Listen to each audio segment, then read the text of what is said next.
Lecture 31. We're going to talk again about the origins of the Civil War, more short-term origins. We talked about long-term origins last time. I want to remark here, we mentioned Dred Scott and the Dred Scott decision. Abraham Lincoln made a speech in response to this decision, the House Divided speech. You've probably heard of this. You can Google it. I'm going to just quote the most famous portion of this speech. After the Dred Scott decision, Lincoln said, quote, "I believe this government cannot endure permanently half slave and half free. I do not expect the Union to be dissolved. I do not expect the House to fall. But I do expect it will cease to be divided. It will become all one thing or all the other." A rather ominous viewpoint from Mr. Lincoln here in 1858. And of course, in the mid-1850s, the Republican Party will be founded. And Abraham Lincoln will be its first presidential candidate. And of course, will win the election of 1860. We need to talk about John Brown's raid here for a moment. In 1859, John Brown, the fanatical abolitionist, goes to Harper's Ferry, Virginia. There is an armory there where the U.S. military maintains weapons, ammunition, so on and so forth. Harper's Ferry, of course, is in the western portion of Virginia. Today it's in West Virginia, not since the division of Virginia into two states during the war. But in 1859, it was simply the state of Virginia. And Brown goes there with his sons and some followers. There's probably 19 or 20 people in all. And they insinuate themselves into the community. They begin to bring weapons into the community. They begin to bring in pikes, spears essentially. And their plan is to take over the armory and move up the Shenandoah Valley into the slave South and distribute weapons and pikes as they go to the slaves and to encourage the slaves to rebel. Brown is looking to incite a full-scale slave insurrection. The plan is successful, at least at first, in the sense that they are able to organize, they are able to rent houses and rooms there in the city. They are able to scope out the armory and make their plans carefully. And in October of '59, they put this plan into action. Before dawn, they take over the armory. Shots are exchanged. And Brown believes that once the people of Harper's Ferry realize that he's in town with a large group of followers and that they're armed and serious, that the people of Harper's Ferry will go home and shut their doors and windows and allow Brown to do as he wishes out of fear. Well, the men of Harper's Ferry do go home that morning, but they go home to get their rifles and shotguns, and they come back. So now we have an old-fashioned Wild West shootout in the city streets of Harper's Ferry, Virginia. Word makes its way down the Potomac to the White House, about an hour and a half away. And President Buchanan, of course, responds to this insurrection by sending a detail of Marines to Harper's Ferry to put this down. This detail, of course, is commanded by Robert E. Lee. One of the great ironies here in the early part of the conflict is that Lee, of course, would be the primary Southern commander during the war, at least in the Eastern Theater. Lee arrives in Harper's Ferry with Jeb Stuart and a body of troops, and they have a big shootout with Brown and his followers. They take Brown. He's wounded. They kill some of his sons and followers. They capture the rest. John Brown is then tried for treason by the state of Virginia. He's found guilty and he is hung. Now, why is this significant? There are people in the North who regard Brown as a martyr, as a man who has died for a worthy cause, the cause of abolitionism. Southerners have a distinctly different opinion of Brown. He's a murdering SOB in their mind. He's a fanatical abolitionist, a dangerous man. Here he's come to Virginia with the plan of inciting a slave insurrection, of promoting violence against whites, of arming slaves, to kill whites in their beds, essentially. So you can see how the two sides of the country are diametrically opposed when they try to interpret what John Brown has done and his hanging on the charge of treason. Somebody called him the meteor of the war, as if he were a celestial symbol of the war coming. I've heard him referred to as symbolizing high noon, where a decision has to be reached now between the two sides, North and South.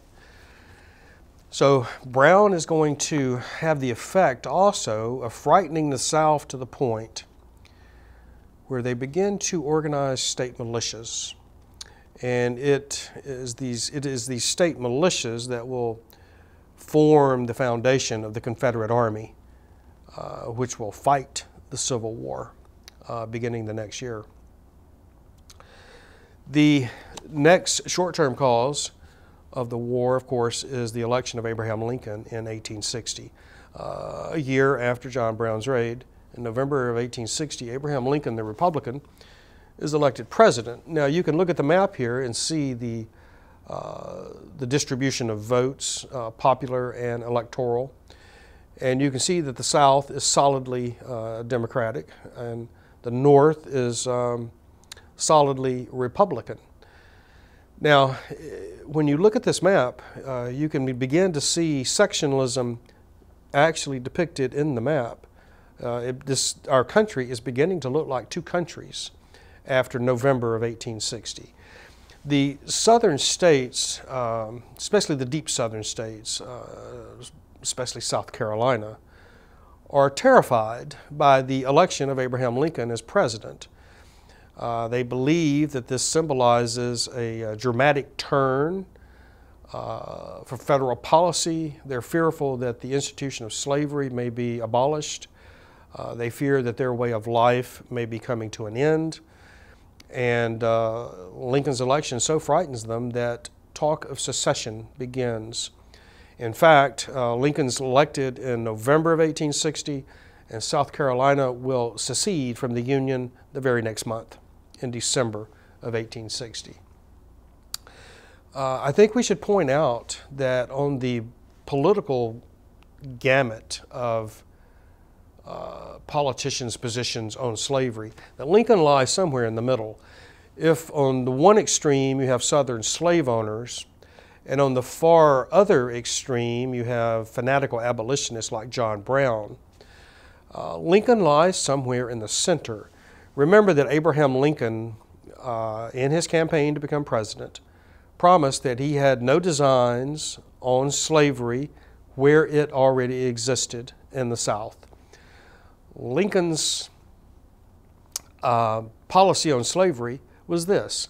He was adamant that it would not spread westward, that slavery had to be contained where it was. Lincoln was hopeful that slavery would die a natural death. It may take another generation or two, but slavery, of course, had been outlawed by the Spanish, by the English, by the other European powers. Even despotic Russia had abolished serfdom in 1860 or 61. So Lincoln could see that the United States was behind the Eurasian nations in abolishing slavery, and he hoped that we would catch up. Again, he made no threat of war against the South. He made no move to militarily or politically destroy the peculiar institution of slavery. Southerners themselves, in their fear and maybe in their pride, are going to bring this war on. Once South Carolina seceded, the other states, other southern states, began to secede in quick succession, Florida and Texas and Louisiana, Alabama, Mississippi, Georgia, and then the upper southern states, Tennessee, North Carolina, Virginia, will secede from the Union. And then there will be states that sort of lie between the Union and the emerging Confederacy, Maryland and Kentucky, Delaware, so-called border states. So once South Carolina secedes and the other states follow, we're placed in a difficult position. It's no surprise that the war will actually begin in Charleston Harbor in South Carolina. Fort Sumter in the harbor there, you can still see it out in the water if you're on the battery in Charleston. The fort is of course a federal installation, yet the gunners arrayed against it in Charleston are now Confederate gunners. And April 12th, before dawn, General Beauregard gives the order to open fire on Fort Sumter, and this will begin the American Civil War. This is the most costly war in American history, over 600,000 casualties, untold treasure destroyed, Southern institutions eradicated, Southern infrastructure burned. Let me mention a couple of advantages and disadvantages to the two sides.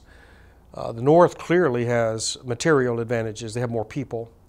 They have many more railroad miles. They have a navy. They have a treasury with much more money and a greater capacity to raise money. As a long-standing legitimate nation, they have standing in the world community. Southerners, on the other hand, have a couple of advantages. Southerners do not have to conquer the North. Southerners basically have to survive this war. Southerners hope that the North will tire of the war because of the cost in treasure and blood. Southerners hope that perhaps England or France will come in on their side to give them a European ally, to provide them with a navy, and to simply survive. If they can survive long enough and make this war so costly, it's hoped that the North will throw in the towel. This, of course, does not happen. The other advantage that the South is supposed to possess is that the old cliche was that one Southerner was worth 10 Yankees. This, of course, is nonsense, but this is born of the traditional Southerner raised outside, farm life, hunting. They know horses, they know weapons, how to fire them, how to clean them. They're used to a more, it's believed that they're used to a more rugged outdoor existence than Northerners. I think this is much exaggerated.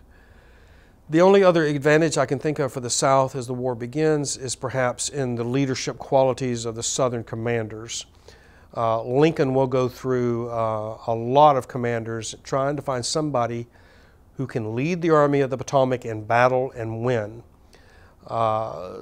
Southerners, on the other hand, tended to have lucked out here in that many of the finest commanders in the United States Army resigned their commissions and went south. Robert E. Lee, Stonewall Jackson, James Longstreet, just to name a few. So this initial advantage in Southern leadership, of course, will be eclipsed as the war goes on and the North itself produces commanders of exceptional quality, Generals Grant, Thomas, Sherman, and so on.